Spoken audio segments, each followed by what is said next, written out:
Now, what is a liberal, strong state? First of all, I think many of you here are classical liberals, so you will not get very concerned about the word strong state. Strong state is not I'm not talking about Stalin's Russia or Mao's China or even benign Singapore. We're talking about the classical liberal state, which was in the minds of the thinkers who first thought about the modern state. It was the state that the American founding fathers had in mind. It was the kind of state that the Indian founding fathers had in mind. So a strong liberal state has three pillars. One, it has an executive which is capable of taking quick, determined, decisive action when required. Number two, that action is bound by the rule of law. And number three, that action is accountable to the people.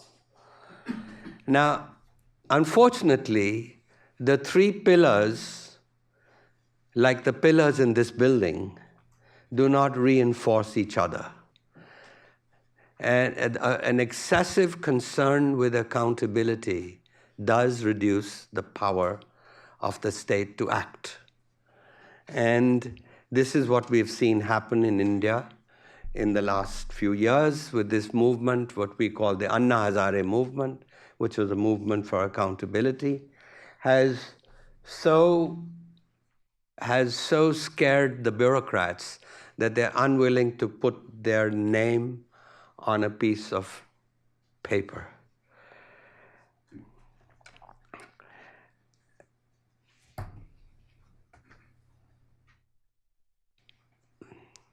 I think the part of the problem also is the discipline of political science. Political science in the last 100 years has been so concerned with accountability. Very few really have written about state capacity. And therefore, a number of modern states are suffering from the weakness of the executive to act. So how are we going to bring about this strong liberal state in India? Now, before I mean, this is not a how-to book, 10 Ways to Fix India in 10 chapters, but I am in this is an essay. It's actually, in some ways, I'm an 18th century pamphleteer who is advocating, and in every chapter there are answers, and particularly one chapter which is called What is to be Done. And but before we go into that, I thought it's a good idea to look at India, and India sort of sit back and look at the limitations that India might pose to the sort of solutions that we might want to consider. Well, clearly, India is a bottom-up success, unlike China, which is a top-down success. India is a success of the people, the entrepreneurs, and China is really been orchestrated by an amazing technocratic elite that has built extraordinary infrastructure in the last 30 years. And therefore, India has produced something like 25 globally competitive companies. And in another 5 years or so, we'll have another 20 or so companies which will be globally competitive. I have a Chinese friend who invests in India. In fact, he invests only in India. And he comes around to my house once in a while. And I think he comes around because he thinks I'll give him some stock tips. But he has not been coming around recently because he thinks those tips may have gone bad. But he's actually quite an extraordinary fellow because he made a lot of money in a distant province of China. But he made the mistake of not sharing it with the party leadership of that province. And so they found out how much money he had, and they went after him. But he was a clever fellow, so before they got to him, he spirited himself out of China and his money overnight, landed up in Hong Kong. 2 days later, they had found him in Hong Kong. And then he took a plane to Vancouver. And he went to Canada. And if you arrive in Canada with $250 million in your bank, you get residence very quickly, which is what he did. But a month or so later, they had found him in Canada. And so he was worried again. And so he quietly drove down to California. And of course, in the US also, if you have that kind of bank balance, you get a green card, which he did pretty quickly. However, he couldn't rest easy because they found him there as well. And that's when he went to Singapore. And it's a tribute to the governance levels of Singapore that they have not dared touch him in Singapore. Anyway, so he invests his money in India. And one day, he said he had a backache. And I could see that he was uncomfortable. And I said, what happened? And he said, your roads. He had gone to Haryana visiting factories where he was planning to invest. And he says, how did you become the second fastest growing economy in the world with this kind of infrastructure? So I told him India grows at night. And he thought for a while. And then he said, you mean India has risen with one hand tied? And I nodded. He said, you know, the nightmare of the Chinese leadership should be, what if that second hand got untied? What if India did begin to grow during the day? So the mistake, of course, we make in India when we talk about the race between India and China is to ask who will win, who will get rich first.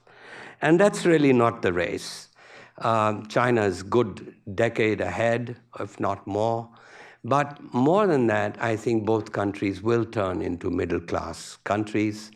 I do believe that both India will get to about $5,000-6,000 middle, but then it will get stuck, as China will get stuck also as a middle-income country. And they'll get stuck because China will get stuck because of its politics, and India will get stuck with its governance. So really, the race between China and India is whether China will fix its politics first or India will fix its governance first. And the other mistake we make is to think that the Indian state has become weak only in recent times because of coalition politics, because of a weak prime minister, an extraordinarily weak prime minister, I might add.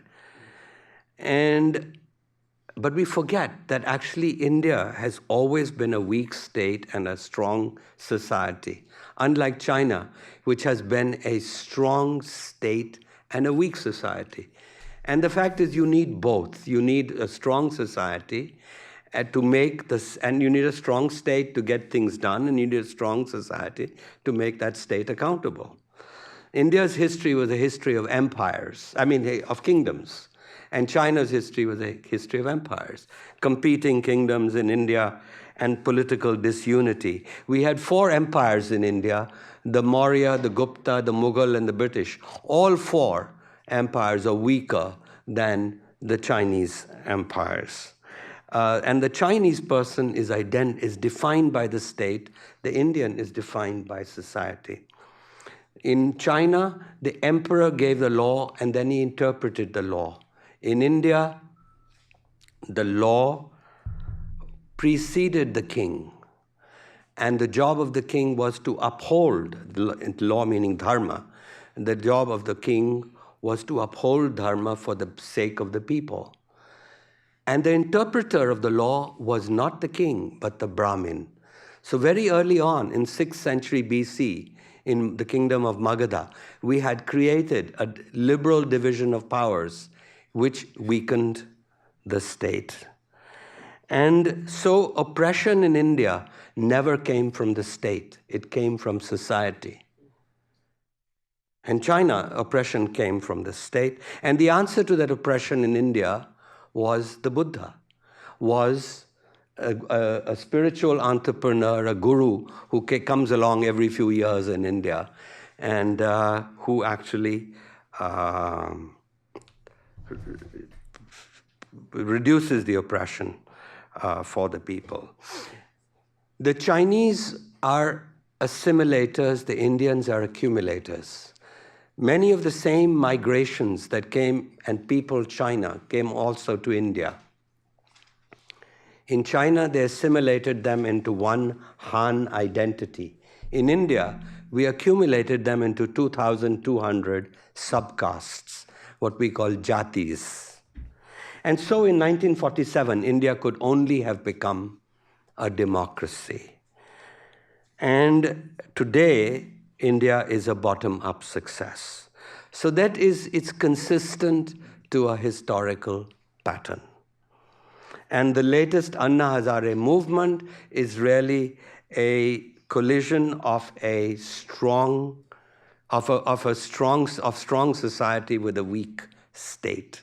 That society, that's the traditional society, is now morphing into a civil society.